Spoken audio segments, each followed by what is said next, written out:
everyone, and welcome to the Educator Experience podcast. My name is Salli Carter, and this is a space where we celebrate educator voices. And today is no different. I sit down with Dr. Melissa Hills, who is a professor at MacEwan University in Edmonton. She's a molecular biologist engaged in the scholarship of teaching and learning, with a particular interest in working with students with disabilities as partners in research and inclusive curriculum design. She was recently awarded a Distinguished Teaching Leadership Award and is currently a Chancellor's Research Chair. She's also the group lead of MacEwan's research group on Inclusive Experiential Learning. Now, in this specific conversation, we get into her work with disabled students as co-investigators and collaborators in her research and really co-creators of inclusive curriculum.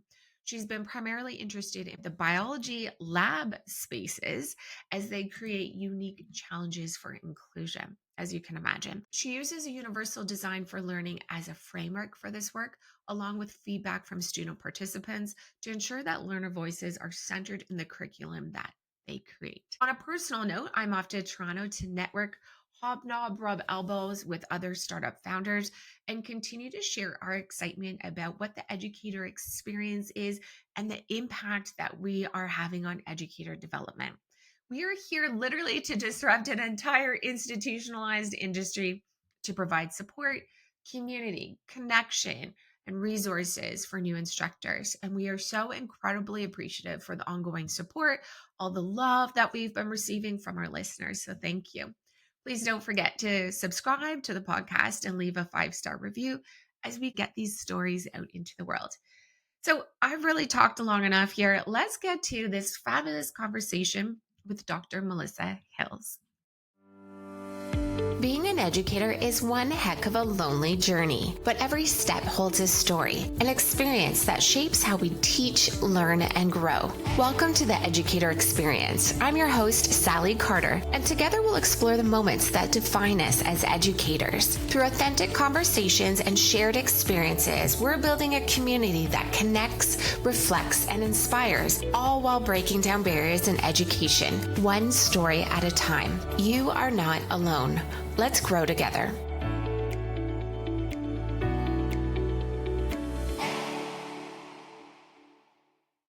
Melissa, thank you so much for joining. I would love to start by sharing a message I have from Danielle Tai, who is the person who brought this union into fruition. So she said, and I apologize, I'm old. Give me one second here. She's so excited that you agreed to be on the podcast. She says she's seriously my most favorite professor ever. I owe her so much. I don't even think she knows. Oh my God, I'm going to cry. How big of an impact she's had on my life. How sweet is that? That is really sweet. Really sweet. Danielle is amazing. Danielle was one of my research students, one of my OG research students many years ago.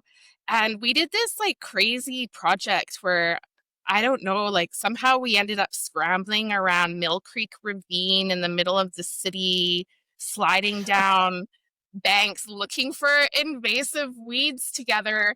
And I'm a molecular biologist, so when I say this was like a random project, it really kind of was out of my wheelhouse, but we had so much fun. And she has gone on to have so many different successes in her personal life, and I think as as an educator, and not that she doesn't owe me anything and not that I take credit for any of those, but it's still the best feeling to hear back from former students and just know that they are thriving and that they have found their path and that they're happy. Yeah. And it's such a good thing to hear. So I am really touched by her saying that. That's nice. So sweet. I just recorded with one of my chairs at Northern Lights College, and she was talking about how we as educators sometimes don't know the impact that we've had on students until it's some random encounter in a supermarket or like this, right?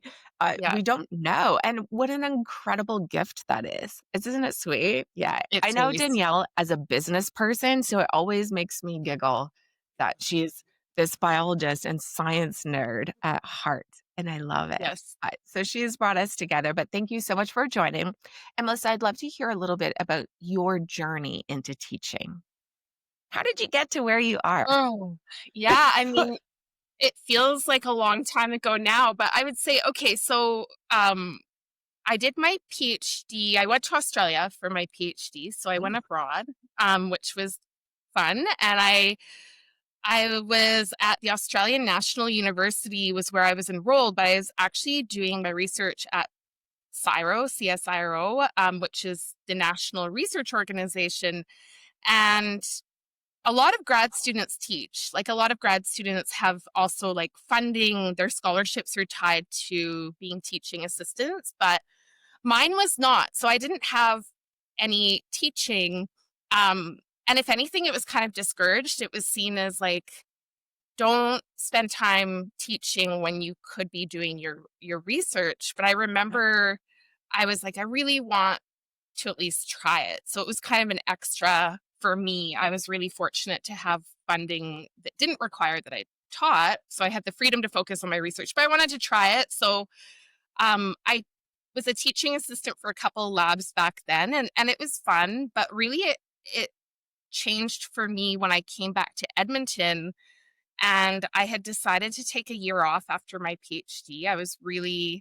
I'd gone straight from undergrad to PhD and I was homesick and I was burned out and I thought I'm going to come home to Edmonton, um, take a year off, kind of catch my breath and then decide what my next career step is. And a good friend, Mark, said, "Hey, like MacEwan needs somebody to teach this new botany course." And I thought, mhm. well, I'm a molecular biologist, but I work in plants. I'm like, I could I could figure out intro botany. Make it I could do work. that. Oh, Uh, yeah. and so I was like, sure, I'll teach this one class while I'm also doing this other kind of stuff. And I just loved it. I loved it so Yes. much. It was so much fun for me. And I loved MacEwan and I loved my colleagues. And then, almost right away, like a full-time position got advertised, like a tenure track position. And so I enthusiastically applied, and now I've been at MacEwan University for 19 years, which is crazy. Um, and I still love it.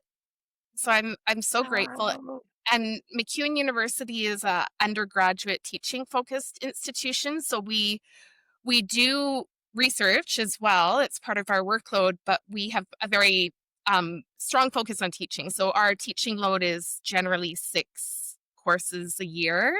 And okay. then we do research in addition. And yeah, all of our students are undergraduate. We don't have graduate programs. So really there is a focus on undergraduate education here, which I love. So yeah, long story short, I loved it and just stuck with it and I'm so grateful. It changed your path for sure. Yeah, Yes. it really did. Um, so tell us about the research or an impactful moment within your teaching career. Yeah, I've been thinking about that and it's like, what is this impactful moment? And I think in reality, it's like it's not one moment, it's like an Yeah. accumulation of all of these little moments. Like I could tell you an impactful moment that would be, an exciting story or something, but I think in reality, it's like this accumulation of these little moments where you're interacting with students and they're having successes, or you're interacting with them and they're having challenges and you're learning as you're going and you're getting better, you're listening to their feedback, you're watching them and it's just kind of this iterative process that Oh, is still ongoing in my life as I become more aware of what their needs are and what I can do to adjust my teaching approach. And I think that's part of the beauty of it is like they're changing too. Like in one hand, like they're changing, but I'm changing. I'm getting right. older and wiser, and things in my life are shifting, and my world perspective shifts. But they're always, mostly 20. Like, I know. you know, I, Just babies. like most of them are in their early 20s. So it's kind of, I keep getting older, but they stay the same age. But then I never But thought of it like that. It's so true. It's so I keep getting older and a little bit fluffier. yeah, but then they're still shifting. Like there's still these interesting shifts that go on. I mean, there's like there was the COVID students that were getting out of that, and and I think now we're having the students that are increasingly kind of growing up with AI as a tool. Um, and so it's never boring because there's always new things to learn and new challenges to Mhm. solve.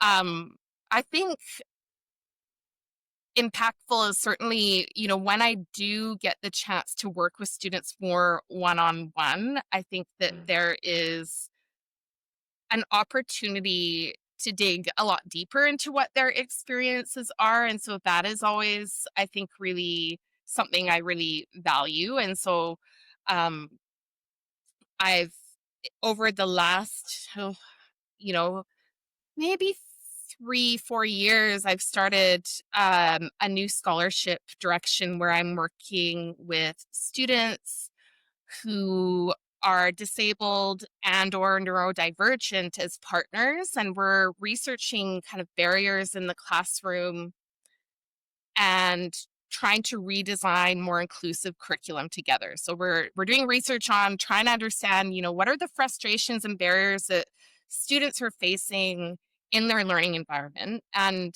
students broadly, but also students who are disabled or neurodiverse are our more of our focus, and trying to understand that and then trying to go back to the course design and saying, what can we do in the way that we're designing this course that can maybe make some of those barriers just a little bit Yeah. smaller, so students can be more successful. And I think that has been really wonderful for me, and the contributions that these students make through their personal experiences are so huge. And I would say that has been one of my favorite and most impactful experiences, and it's just new, it's just happening, Okay. but I love it.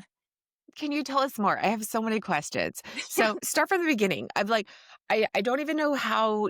Do you have an idea of a curriculum and you bring students in to give their perspective, or are you co-creating a research project? Oh, I love logistic Does that questions. even make sense?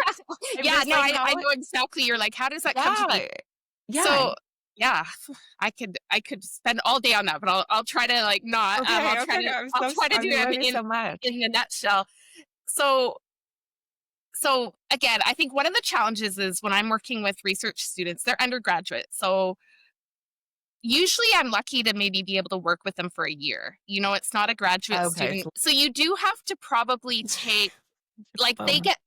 they get some opportunity for co-creation, but because of your very short timeline where like they're new to research and they need to train and they need to learn, you probably can't transfer as much ownership as you could with like a grad Right. student that had like 3 years to work with you. So for the most part, how it works is I have courses that I teach over and over again. And for example, one of the courses I teach is a second year molecular biology course, and it has a lab associated with it. And I, for a period, was responsible for coordinating the lab. And I wasn't teaching the lab, but I was coordinating it. And I was thinking, the lab has all these extra barriers. When you think about laboratory learning, there are additional challenges that you don't have to deal with in just kind of lecture classroom. There's like the physical environment, there's working with equipment, it is an intense kind of high pressure environment because students Mhm. arrive and they have 3 hours once a week and they have to get something done. And if it doesn't work, we might have contingency plans, but it's important they try to get, so there's pressure around it. It's also, I have ADHD, so I remember the lab being like a really overstimulating environment where it was like your lab instructors at the front trying to talk to you, and like audible instructions to me are like very hard to follow. So you've got your lab instructor up there, you've got your lab partner next to you talking about the party they went to last night. You have all this equipment, you have like written instructions that are really dense, that are like pipette 1 microliter into like 12 different kinds of tubes. And bright lights and all of that. And then on top of it, you're supposed to be learning and executing in a time crunch. It was really overwhelming to me. Mhm. Um, and I think that it's probably overwhelming in different ways. And I think for some students early on, they're just like, oh, the lab could be a turnoff even from continuing in Right. science if it's an Right. environment Yes. where you feel stressed and overwhelmed. And typically in sciences, students take a lot of labs in their first 2 years. So on top of taking their lecture course, that course has a whole lab It's associated with it. So it's a lot of workload. So how that began is I was like, you know what, I want to look at this lab design now that I am responsible for it, and I'm curious about what can we do to just make this a little bit easier for students. Uh, Mhm. and so how it starts is I have that spark of an idea is like, what are their experiences in the lab? I want them to tell me.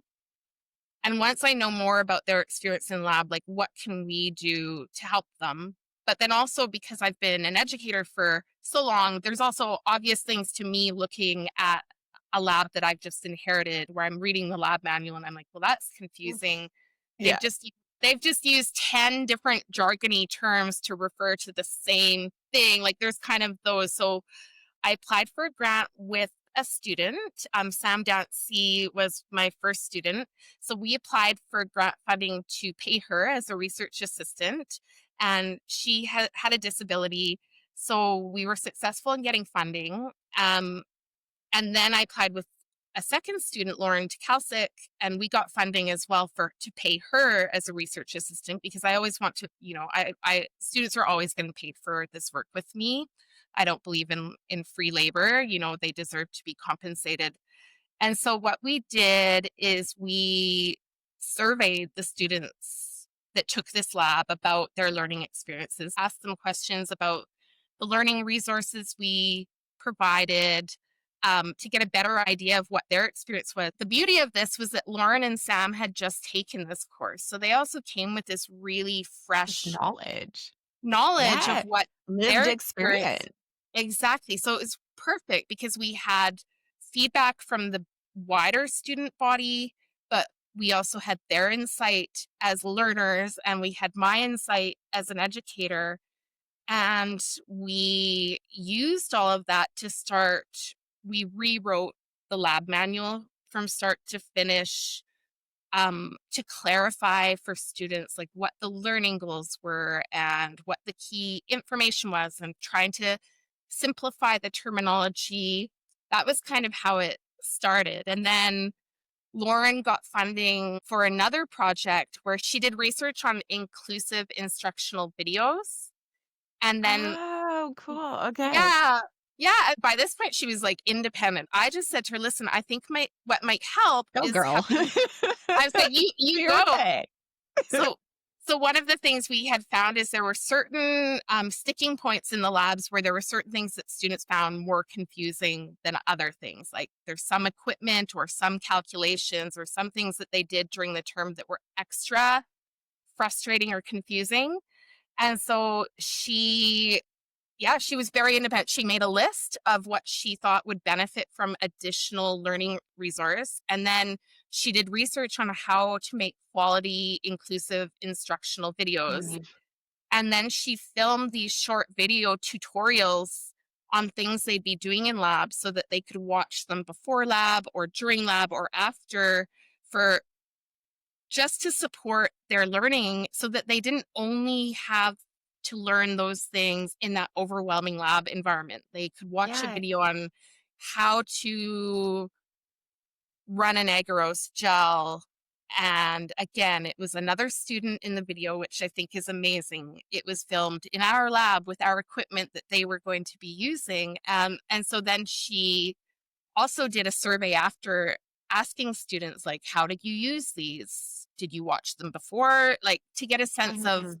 where they were beneficial. We just kind of keep building on that. Like right now, I have this amazing collaboration with Alexandra Keys, who works in our design department in our Faculty of Fine Arts. And we got funding to hire a student research assistant, who has a disability. in design, and that's Emrys, and Emrys is got this incredible, skills in design, and they've gone back to the lab manual and they have applied all of these accessible principles to redesigning the lab manual. So they actually let me know. I wasn't aware, and I should have been, but you're learning all the time. I wasn't aware that there are actually fonts that you can download to your computer that are much easier for people with dyslexia to read. And Okay, so, this is cool. I did not right? know this. Yeah. Yes. And so they changed the font to just be one that is known to be easier for people to read. Even things like the line spacing. And then they created all of these simple diagrams of like the pipettes, the gel boxes, all of this kind of Yeah. complicated equipment that we use. And they added little visuals with the protocol. So it wasn't just this dense text where you're just like reading a giant block of like really detailed, dense text in molecular biology, like 1 microliter of the enzyme to the tube, and then spin the tube 10 seconds. And then, so they added these little visuals that help the students cue like which tube they should be using, what the vortex looks like so they know which one it is on their bench without having to kind of check in. And they look amazing. And so they're doing that project right now. And then again, our plan is to kind of ask then students like, Mhm. did like, how did this design work for you? Was it beneficial to your Yeah. learning? Did you find it an improvement over the traditional form, or what didn't you like about it that maybe we can improve on? And so that that just kind of continues to build, is really getting at understanding better student experiences and where those frustrations lies, and are there little things we can do that just make their lives easier.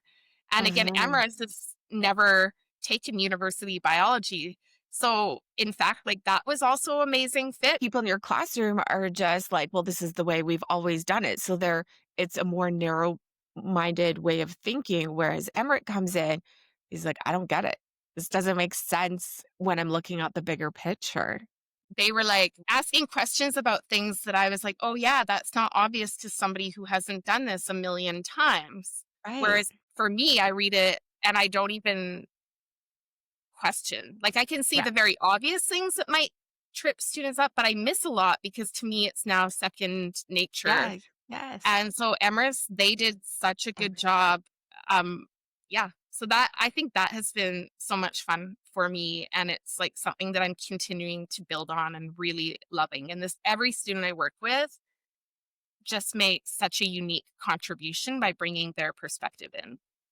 This is such a cool thing that you've taken research and applied it to your own environment. Most of what I think that we hear of research is based on, if I've read some of your research too, it's on soil environment. Fabulous. I'm sure it's fascinating, and mites and all this super cool stuff. I'm a business person and I'm like, oh, this is cool. But to be able to apply it to your own classroom and continue to grow and learn as an educator to be even more inclusive and then share that information, this is so cool. And I think, yeah, it's just very cool. I was speaking in one of the prior seasons, current season right now. I was talking with Dr. Stefan Honish, and he is a disabled scholar professor at UBC. And so he adds his lived experience to his research as well as to how he builds his classrooms and supports educators in their development and understanding of various classroom accessibilities as well. And this is so cool. I see your stuff going hand in hand here. Um, what is, I'm going to put you on the spot here. What's Uh-oh. one thing that you have learned that would make the biggest impact that us, just the average Joe Blow educator doing their thing, what are we missing? What are we missing? Um, so like something small that makes a big impact that I think anybody Yes. can apply. Yeah. So I would say one would be just including a little bit of flexibility into your course design around the way that attendance and assessment is done. So I have a paper published on using flexible deadlines, but having a little flexibility around deadlines or having a little flexibility around attendance. So again, labs in the, in the old school days when I took a lab, you could not miss a single lab. If you missed a lab, you got like Right. a Yes. big grade deduction. And Eh, if you, I feel, yeah. And I think if you miss like two labs, that's it, you got a zero or something.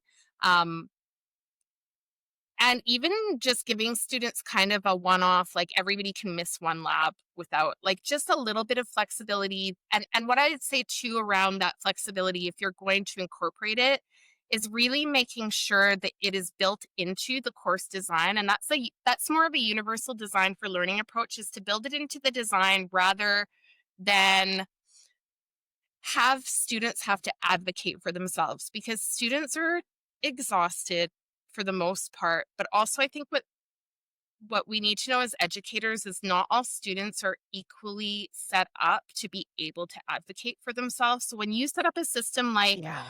the student has to come to me and ask for an extension, and I've heard every kind of defense of that, like I'm really empathetic, so that it's okay to do that, or it teaches students to ask and they should learn to advocate. But I think what people need to think about is that really sets up um, a disproportionate barrier for students who are already dealing with a lot of barriers. If you have a student who is already struggling with other barriers, be it disability or a complicated home life or financial precarity, and then on top of it, they have to advocate for themselves, that is a much bigger barrier for that Yeah. student than it is for a student who maybe is living at home and everything's good and like they get dinner every night. Like for that student, sure, asking for an extension might be the only thing they have to deal with that week.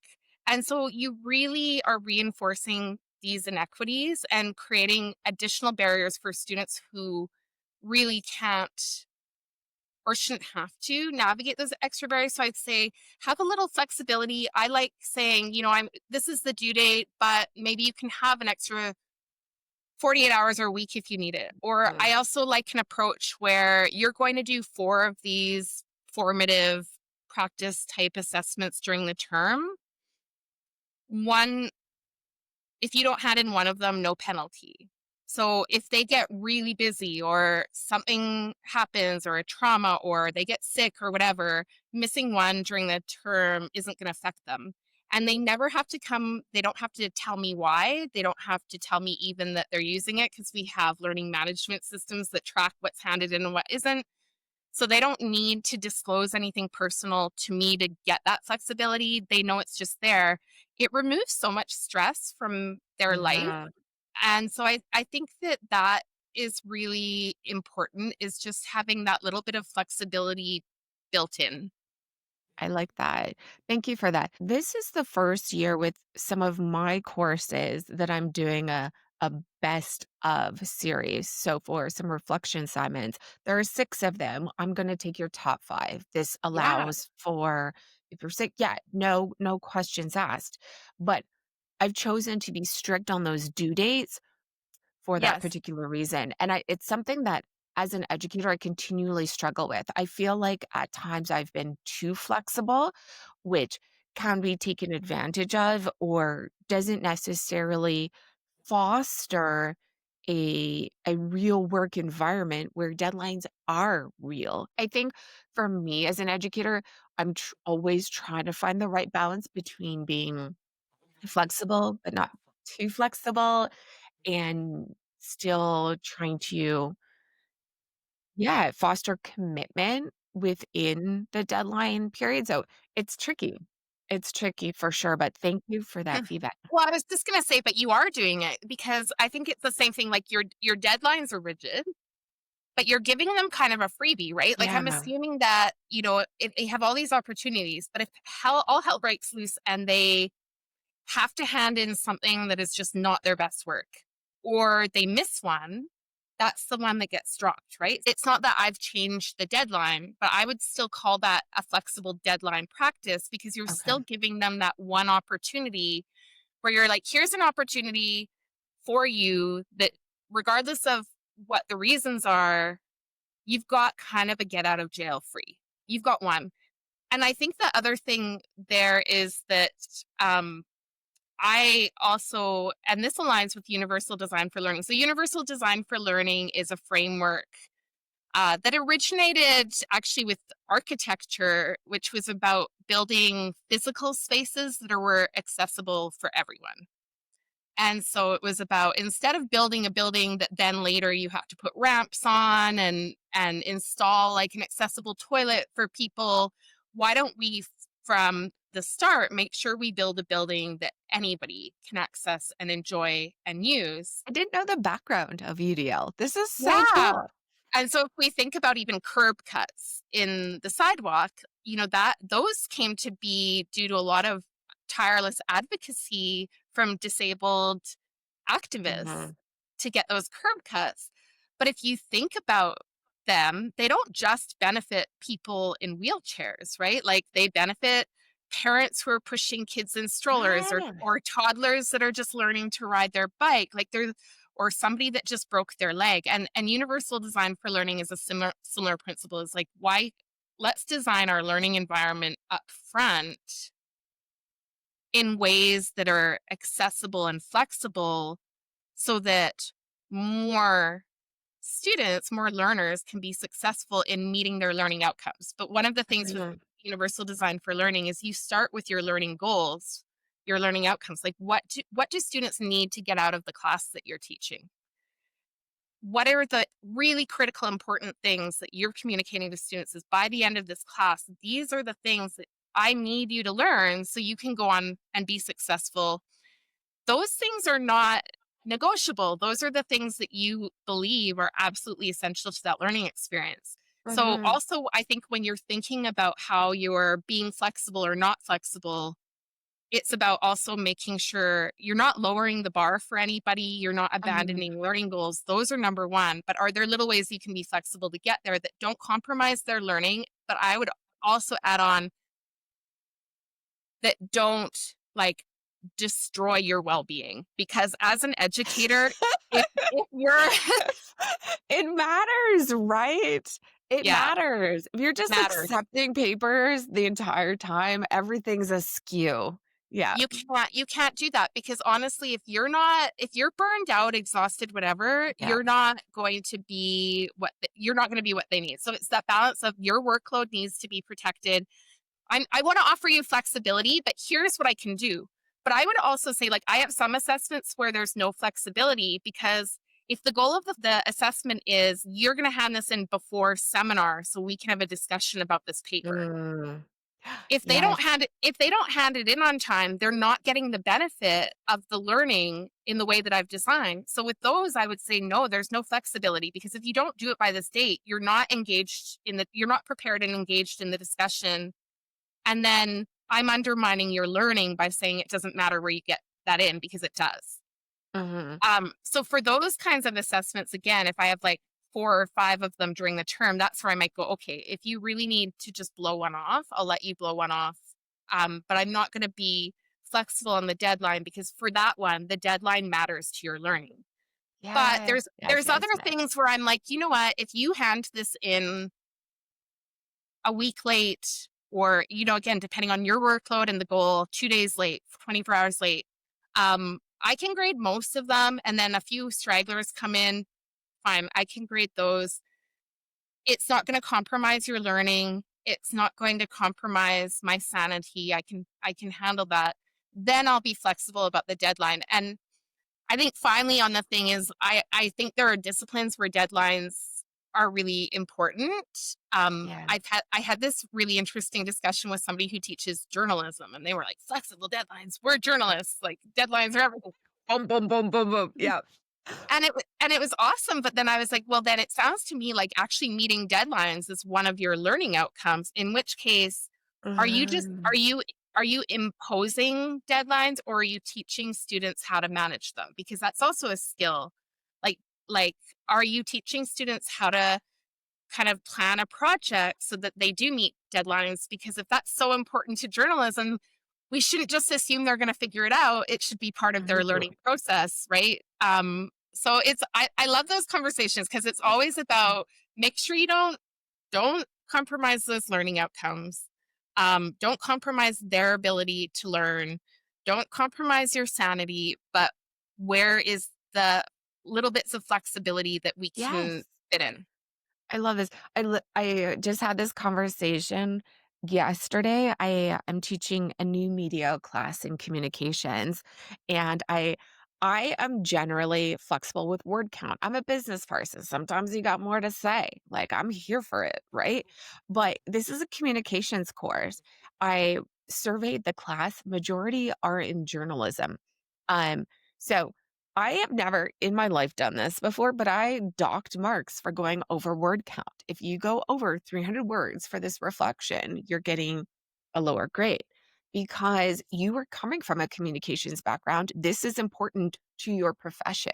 You can't Mhm. just give your editor way too many words, right? And it's such a different vibe. I'm like, "Ooh, who is this person?" Right? I'm like so hardcore, but I'm working with their needs and their profession. So it's kind of interesting. Right, and But you're communicating that to them, like, yeah, you're being and I'm clear, like, communicating. "This I'm is like, why." listen, y'all, you said you're journalism. You all are communications majors. This is word count is important for you, right? And for everything, you need to be able to express yourself within this. This is part of the learning outcome to express within a a parameter, right? Um, but if I can circle back to something that you were saying in terms of as educators, we may be putting things out there that may not be appropriate for our audience or can be adjusted or changed a bit. And it made me think of my dad recently had a stroke. He's doing well, but everything's good. But he's such a great example of this. So he's senior, he's at 75, 76, and he's recently had a stroke and he's getting emails about appointments and having to click on links. And listen, my dad is with it and he's fabulous, but he ain't got no clue, okay, about these emails and asking him to confirm and fill out this form online and all this stuff. And I think it was a really big wake up call of having to know our audience, who we're working with, and to make things accessible, right? My dad needs a phone call. He needs to understand what it's for and not fill out a form online in order to move forward. So it was just, yeah, it made me think of that, right? How am I creating that barrier in my own classroom somehow without knowing that? And your research allows us to really view that in a unique perspective from the student's perspective, Yeah, right? and I think Yeah. your dad's like, that's a perfect example because Right? another I was way that just like, this is so why it are you emailing my dad this? Like, Totally. no, his Well, beautiful brain is healing. I was gonna say, like, another core kind of principle around universal design for learning is multiple means, which is Right. we we best learn in different ways. And so again, there will be the student that if you give them a dense text instruction, that's perfect for them.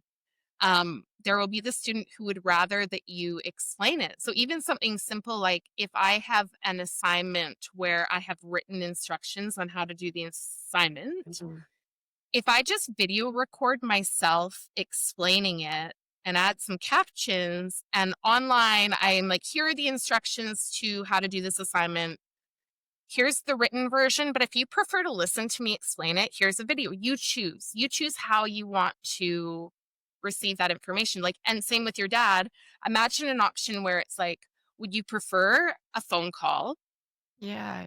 or would you prefer just to deal with it via email? Because I'd rather deal, I'm Gen X. I'd rather deal with Send me an anything over email. email. I'm like, Yeah. nobody phone me ever. Um, Right? I'm not gonna if you're an unknown number, we are not talking. yeah. Okay? Um, but in a perfect world where there was enough resources, that would be an option for your dad. Do you want a phone call or do you want it by email? Mhm. Like what is your preferred way to receive Right. information, to process information? Yes, I love it. I, oh, this is so cool. So I've never recorded my instructions before, and that's really simple. It just takes a couple of Mm, extra minutes to add that option, which is really cool. I hate grading presentations. Like, I mm, have essays. Yep, give me it's easier for me and the way my brain works to grade someone's writing. I can stop, I can think about it. But grading a recorded presentation, I have to stop, I have to go back, I have to think about it, I have to like da da da da da. But it's not about me, right? At the end of the right, day, it's like, this what does this class of diverse students and abilities, what works best for them to showcase their learning? And right. then I have to adapt. And I made this joke again yesterday. I was like, I hate grading presentations. It's hard, but y'all are worth it. Like, show me what you got. If this is the best way that you think you can showcase this information, go for it. I'm gonna have a long ass coffee and I will watch it and I'll watch it on repeat, but thank God it's not all of the class. That's all for my brain, for my Yeah. teacher brain. Like, show me your words. It's easier. But um, yeah, I absolutely respect the various forms that people can share their learning, their knowledge, all of this type of Mhm. stuff, regardless of what it's like for me. Yes. Yeah, and I mean, that's so good that you're self-aware, and I have that same actual challenge, which again, if it's presentation style, like, I'm gonna need either to record it or I'm gonna need notes of what you're Yes. saying because I don't wanna miss anything that you I don't wanna say like, "Oh, they never touched this," but it's just because my ADHD brain went somewhere else for 2 seconds and I missed it. Oh, Um, but I think that's another interesting thing because I think that also goes back to kind of our internalized bias where when we're starting out as educators, you teach the way that you like to learn, but you miss out on the fact that that is not yeah. true of everyone. And so by learning about their experiences as learners, you open your mind up to ways that you can accommodate or be flexible, be Yeah. accessible, or provide opportunities for different learners. Because yeah, it's easy to go in and go like, well, this is how I like to learn. I'm going to give the written instructions only, and then you realize that there are students who, despite again, and it's that iterative. It's like, God, I wrote these detailed instructions and they keep asking questions, and I'm like, "It's right there in my detailed, dense instructions." And then it's like, "Oh, some of them actually just need me to explain it." And I was like, "Well, if I'm explaining it to, like, the 5 students out of 40 who are, like, hating my written instructions because it's not working for them, I may as well just record it and post it, and guess what? That's 5 fewer students have to come find me to Yes. get clarification, Yes. because they wanna hear the explanation." I love this. This is so perfect. And it just occurred to me yesterday too, and as I was just like, "Oh, I'm gonna have to mark some presentations," that I can create transcripts of their presentations because I've been doing it Yes. old school. I've just been is it even rewind a word? Um dating myself, but, like, go back or whatever and back and forth, and I'm wasting time. I'm like, I can create a transcript too and follow along while they're doing that and go back that way to make it easy for myself and accessible for, my ADHD brain There you go. to I view was as opposed to wasting as much time, and I'm like, I just realized this yesterday. There is an easier way to do this, Sally, and you can make it work for your brain too and your marking style, yeah, there are easier ways for sure. You've got me hung up now on whether rewind is a word. I know. I was just like, It still works. oh, do I said in people front of still say that? I was gonna say I have 3 kids, so my kids are 16, 13, and 9, and the other day I think I said screen grab. I'm like, "Maybe I should just send a screen grab," and they're like, "Whoa, like, nobody says that, mom. Nobody says Mom, screen grab." you're so I'm like old, mom. you're like, "Screen grab." They're like, "Is it?" like circa 2000. I'm like, I don't know.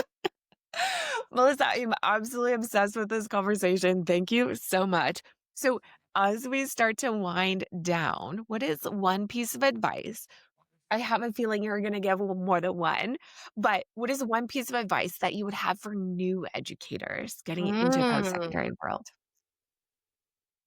Yeah, I mean, teaching in post-secondary is challenging because often you come in with like no pedagogical teaching training. You come in sometimes with not any or very little teaching experience, Yeah. and really you get hired as a disciplined expert, and then you get thrown in front of uh, a class of learners. I think that's challenging. My advice to kind of new academics is, first of all, like, be kind to yourself. It's overwhelming because when you're right at the beginning of your career, you have research expectations, you have service expectations, you have teaching expectations, you have expectations to be applying for grants. There's just so much. And I'd say number one is like, you don't have to accomplish it all at once. I think a Mm, career, and again, I'm speaking to probably, people who are kind of in maybe tenure track positions, or people who are like likely to make the rest of their career in post secondary, which often does happen with us. And I'd say your career is a marathon and not a sprint, and so it's yeah. okay not to get everything perfect and right off the bat. And I think part of that when it comes to teaching is, don't hesitate to ask your colleagues if they're willing to kind of share a course shell with you. The first time you teach it, use their course shell and then see how it goes, and then adjust over time. And if you're encountering a challenge, ask your colleagues, like, just lean on your people, lean on your support network. And also just give yourself a break if you don't get it right every single time. I love that. Thank you so much. This has been a wonderful conversation. I'm so excited. I teach after this, so I'm like, it's Okay. going to be the best vibes ever going into class today. Thank you so much, Melissa. I'm Thank so you for having me. excited. Yes, and I look forward to connecting again soon, but thank you. This has been wonderful, and I think your research within the classroom environment is going to be so impactful, and we will share all the links with all of that amazing stuff as well. Thank you so much. Thank you so much for having me, and bye to everybody who's listening. Thank you for joining us on today's episode of the Educator Experience. We hope you're walking away feeling connected, inspired, and just a little bit more supported on your journey. Ready to go a little bit deeper? Join the Educator Experiences community and check out our courses and workshops specifically designed to support new educators as they navigate the ups, downs, and everything in between. You'll find it all at educatorexperiences.com. If today's conversation resonated with you, share it with a fellow educator, and don't forget to subscribe so you never miss an episode. Together, we're building a vibrant community rooted in support and connection. See y'all next Monday.